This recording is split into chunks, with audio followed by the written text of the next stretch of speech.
অনেকদিন ধরেই ভাবছি পোস্টপার্টাম নিয়ে একটা ভিডিও বানাবো। পোস্টপার্টাম নিয়ে ভিডিও বানানোর একটা কারণ তো অবশ্যই আছে, যেহেতু সাইকোলজি নিয়ে কাজ করছি এবং নিজে একজন মা। সো পোস্টপার্টাম এই টার্মটার মধ্যে দিয়ে সব মাই কম বেশি যান, বা বেশিরভাগ মায়েদেরকেই যেতে হয়। তো সেই ক্ষেত্রে যেটা হয়, পোস্টপার্টাম টার্মটা আসলে আমরা অনেকেই জানি না। তো এটা হচ্ছে যে মাতৃত্বকালীন যে পরবর্তী একটা সময়, সেই সময়ের মাতৃত্বকালীন পরবর্তী হতাশা, যেটাকে বলা হয় পোস্টপার্টাম ডিপ্রেশন। তো এইটা বেশিরভাগ মায়েদের মধ্যে কাজ করে। বাচ্চা জন্ম দেওয়ার 2-3 মাস পর থেকে শুরু হতে পারে এটা, এবং তার কয় বছর পর্যন্ত, বাচ্চার কত বছর বয়স পর্যন্ত আসলে চলবে, এটা ডিপেন্ড করে সেই মায়ের প্রিভিয়াস কোনো হিস্ট্রি, ডিপ্রেশনের হিস্ট্রি থেকে, বা সেই মায়ের মানসিক অবস্থা, মনের জোর থেকে। সেই জায়গাগুলো কিছু কিছু জায়গার উপরে ডিপেন্ড করে। তো মূল কথা হচ্ছে যে পোস্টপার্টাম ডিপ্রেশনে যারা ভুগে থাকেন, যে মায়েরা ভুগে থাকেন, তারা নানা রকমের অসঙ্গতিপূর্ণ আচরণ করে থাকেন, এবং যার কারণে যেটা হয় যে তার চারপাশের মানুষরা তাকে ভুল বুঝতে শুরু করেন যে কেন এমন করছে, আচরণ স্বাভাবিক না, কি হয়েছে, আরও তো সবার বাচ্চা হয়। যারা আসলে বিষয়টা সম্পর্কে খুব বেশি অবগত না, তাদের ক্ষেত্রে ব্যাপারগুলো বেশি হয়। এই ক্ষেত্রে হতে পারে যে মা হঠাৎ হঠাৎ কান্না করছে, হতে পারে যে বাচ্চার ভালো মন্দ দায়িত্ব এটা নিয়ে খুব পজিটিভনেস দেখাচ্ছে। যেমন অন্য কেউ বাচ্চাকে ধরলে তার মনে হচ্ছে যে না, বাচ্চা তার কাছে সেফ না, এরকম মনে হওয়া। আবার এমনও মনে হয় যে নিজেকে দোষী মনে হওয়া, যে আমি কি বাচ্চার ঠিকমতো যত্ন করতে পারছি, বা আমি কি আসলে বাচ্চার মানে বাচ্চার যে প্রপার টেক কেয়ারটা করা দরকার সেটা করতে পারছি কিনা, পরিবারকে সময় দিতে পারছি কিনা, নানা ধরনের চিন্তা তার মধ্যে আসে। এবং সে এটা থেকে এমনও হয় যে নিজের ক্ষতি করে ফেলতে পারেন।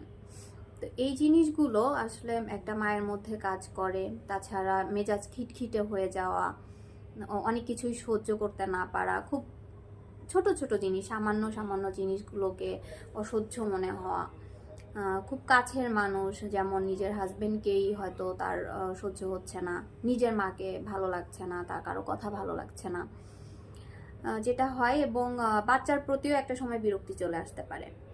তো এই ব্যাপারগুলো আসলে পোস্টপার্টাম ডিপ্রেশনের রেজাল্ট। এই সময়টাতে সবচাইতে জরুরি হচ্ছে একটা মায়ের মানসিক যত্ন। মানে একটা মাকে, মানে মানুষ হিসেবে না, শুধু একটা মাকে মা হিসেবে দেখে তার প্রপার টেক কেয়ার।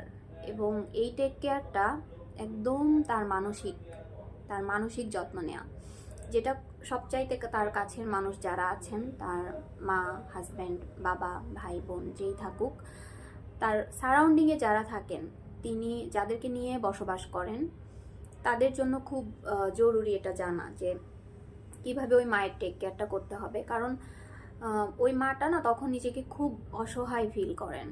ওই সময় যদি থাকে না যে মনের অবস্থাটা খুব নাজুক থাকে, ওই অবস্থায় যদি সেই মাকে আপনারা আঘাত দিয়ে ফেলেন কোনো রকমের, তাহলে সে যে কোনো ধরনের ডিজাস্টার ঘটিয়ে ফেলতে পারেন, বা সেই ইফেক্টটা সন্তানের উপরে পড়তে পারে।